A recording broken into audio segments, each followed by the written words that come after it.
So I want to talk about the video game thing. We're at 2 hours already on this. Wow. But there's going to be things cut out, so it'll be under 2 hours as of right this second. Probably. But I want to talk about the video game thing a little bit. Okay. One of the emails was talking about the dude playing video games. He used to play video games as a form of escape. I don't remember who I was watching or listening to, but the conversation of drugs got brought up and how people are an addict. And people who take drugs to escape their reality, they're addicts. You know, they do that. They then brought up the video game thing and said that people who play video games for 6, 10, 12 hours a day or do it every single day are doing it to escape something in their life. And we see people on TikTok constantly saying that my husband just plays video games all day long. He comes home and gets right on his console and plays video games with his friends and doesn't do anything around the house. That is a form of escapism. He's trying to escape his reality. There's a scenario in that when you really think about it, like he's not happy with his life. Right. And he's choosing to play video games and to fulfill an addiction than to actually sit down. And there's a difference between having a hobby and having an addiction. Right. You know, we're hobby photographers. We go out and do photography once or twice a week for an hour or two at a time together. If I was gone 8 hours a day with my camera while you were here doing nothing and it was just me leaving you constantly, it's me leaving you. Right. It's no different than somebody coming home from work and getting on a console and ignoring your family, male or female, because you want to escape the life that you've built for yourself. When I heard that, it clicked. So like now I really hate video games. Yeah.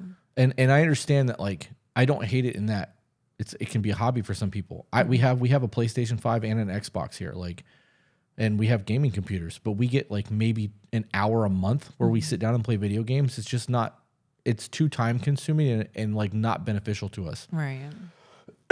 For people who need that release, fine. It's a hobby. If that's really what you enjoy doing, I get it. But when you are doing it for 8 hours a day, or that's all you do in your free time and you're neglecting your family, you really need to stop and think about what you're doing. And if you're escaping your family by playing video games, you probably shouldn't be with your family anymore. Right. Maybe you need to go to therapy. Maybe you need to find, your intimacy again, or try to reconcile with your woman or your partner or whatever the case may be. But if you're spending more time playing video games than you are spending time with your kids, you're not being a father.